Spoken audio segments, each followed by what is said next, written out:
punya bukti yang kuat, bahkan ada korbannya, silakan membuat laporan ke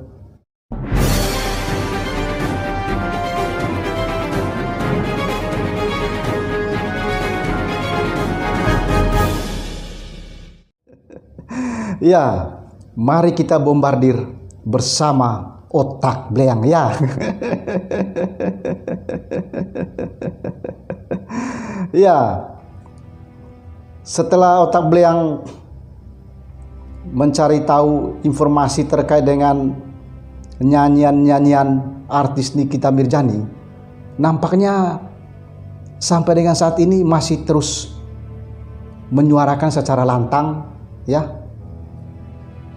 terkait dengan harta kekayaan yang dimiliki oleh juragan 9 asal Malang, Jawa Timur. Sampai dengan detik ini otak Bleang masih menemukan ya suara-suara nyaring dari Nikita Mirzani ini yang menyindir asal kekayaan juragan 99. Makanya otak Bleang masih tertarik untuk membahasnya. Kalau otak Bleang sebelumnya membahas bahwa memang Nikita Mirzani tidak memiliki kapasitas untuk mengungkapkan itu karena memang tidak didukung dengan undang-undang. Tapi masih ada juga netizen yang nampaknya masih Bleang juga ya. Padahal otak Bleang itu sudah menjelaskan secara terang benderang bahwa pembuktian terbalik itu hanya adanya di Undang-Undang Tindak Pidana Korupsi. Itu pun juga kalau aparat penegak hukum mengusut ya adanya atau dugaan adanya TPPU ya, tindak pidana pencucian uang itu atau money laundry itu harus ada ya kasus hukum utamanya.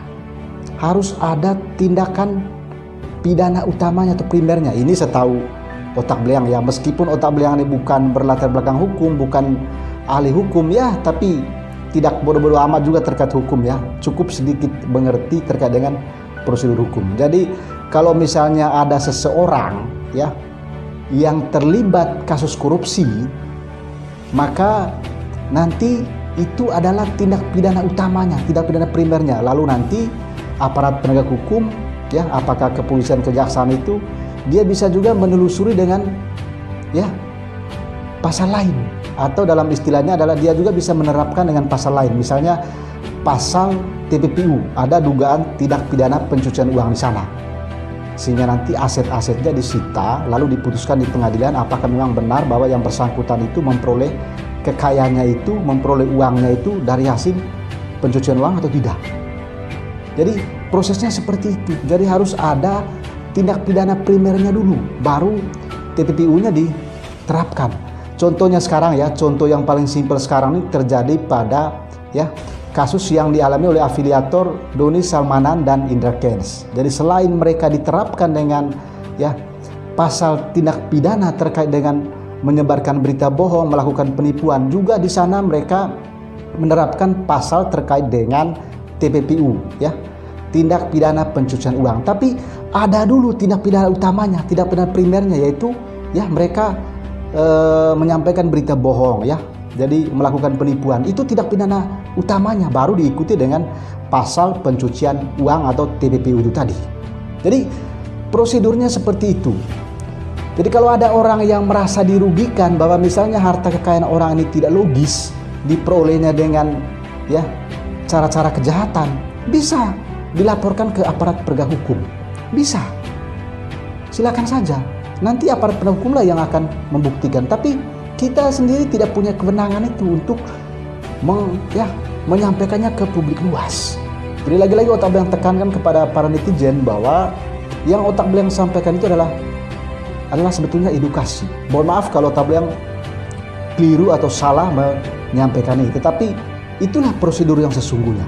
Misalnya katakanlah ya si juragan 99 itu ada tindak pidana primernya, ya kan, sehingga nanti dia bisa diduga bahwa perolehan kekayaannya itu diperoleh dengan cara kejahatan, misalnya seperti itu ya, misalnya melalui pencucian uang, tindak pidana pencucian uang atau money laundry itu baru bisa terapkan. Ada orang yang dirugikan, atau samalah seperti si Doni Salmanan sekarang kan, bahwa ada korban. Korban itulah yang melaporkannya.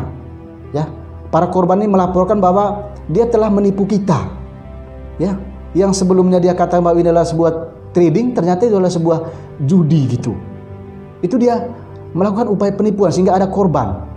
Apakah ada korban di pihak Juragan 99 sehingga orang atau ada pihak yang mencurigai harta kekayaannya itu? Kenapa Otak Belang katakan sebelumnya bahwa ini bisa berbahaya bagi keberlangsungan hidup di suatu negara? Karena nanti kalau kita lihat ada harta orang lain yang kita curigai, kita omongkan ke publik, kita sampaikan ke publik, kita umumkan ke publik. Misalnya harta si A ini, ya, saya curigai sebagai hasil tindak pidana pencucian uang, money laundry. Bisa orang ikuti. Apalagi misalnya pernyataan itu disampaikan oleh seorang public figure, oleh artis misalnya, oleh orang besar. Nanti ada orang mengikuti. Kenapa? Karena dia punya pengikutnya. Itulah yang berbahaya bagi Otak Belang. Jadi jangan sampai nanti ada pihak-pihak lain lagi yang dengan gampangnya, ya, dengan entengnya itu membuat justifikasi, ya kan?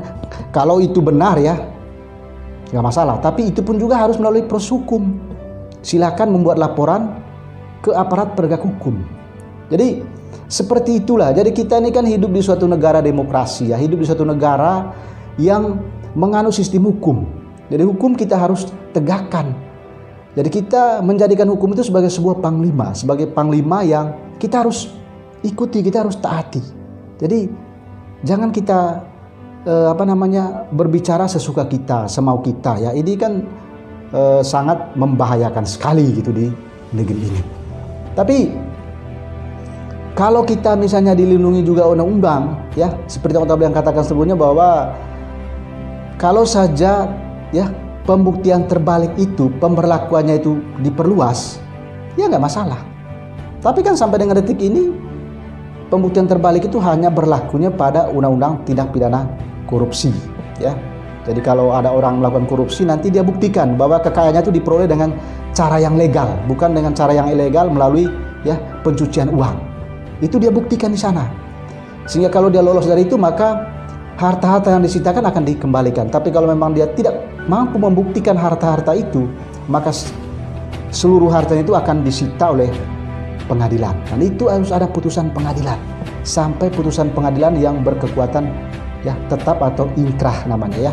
Jadi ini sebetulnya. Jadi lagi-lagi Otak Belang katakan bahwa Otak Belang ini bukanlah seorang ahli hukum, tapi ya tidak bodoh-bodoh amat juga, ya, terkait dengan hukum itu sendiri.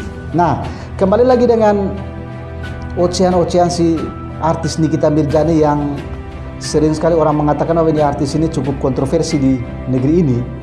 Ya, kalau memang Nikita punya bukti, ya kan, punya bukti yang kuat, bahkan ada korbannya, silakan membuat laporan ke aparat penegak hukum, ya kan, supaya tidak dianggap fitnah, ya kan. Jangan sampai menyebarkan berita bohong atau berita hoax dan itu dijadikan sebagai sebuah fitnah.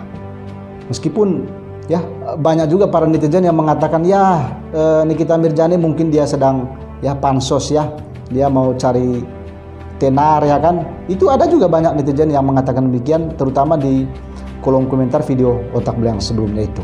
Tapi Otak Belang tidak mengatakan demikian, bahwa Nikita Mirzani mungkin dia menyampaikan itu punya bukti, ya silakan membuat laporan ke aparat penegak hukum daripada itu ngoceh-ngoceh di luar sana. Jadi yang ingin Otak Belang sampaikan adalah kita ini hidup di negara hukum. Jadi kita memang hidup di negara demokrasi, tapi juga ada hukum di sana. Tidak ada hukum yang mengikat kita, yang mengatur kita. Ada norma, ya, hukum tertulis, ada tidak tertulis. Itu semua kita harus taati, sehingga kita tidak hanya sekedar menyampaikan sesuatu ke publik tanpa dipikirkan resiko dan dampaknya itu. Jadi yang Otak Belang katakan bahwa kalau ada orang yang kita duga, ya, hasil kekayaannya itu melalui suatu kejahatan, ya silakan membuat laporan, ya, secara resmi supaya itu bisa ditindaklanjuti. Jangan sampai ya, apa yang kita omongkan itu juga terjadi dalam diri kita. Ada orang yang mencurigai harta kita, lalu dia sampaikan ke media sosial, dan akhirnya menjadi sebuah fitnah.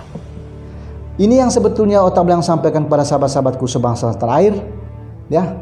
Tujuan dari Otak Belang tidak lain tidak bukan, tujuannya adalah untuk mengedukasi kita semua.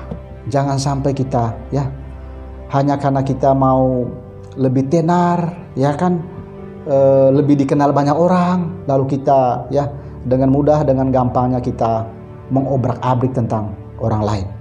Ada prosedur-prosedur yang kita harus lalui. Ada tahapan-tahapan yang kita harus lalui sehingga kita tidak dianggap sebagai orang yang membuat fitnah terhadap orang lain. Oke, sampai jumpa di program Otak Belang kali berikutnya. Jangan lupa ya, salam kebangsaan ya, salam Pancasila ya, salam Bhinneka Tunggal Ika, dan salam Otak Belang ya.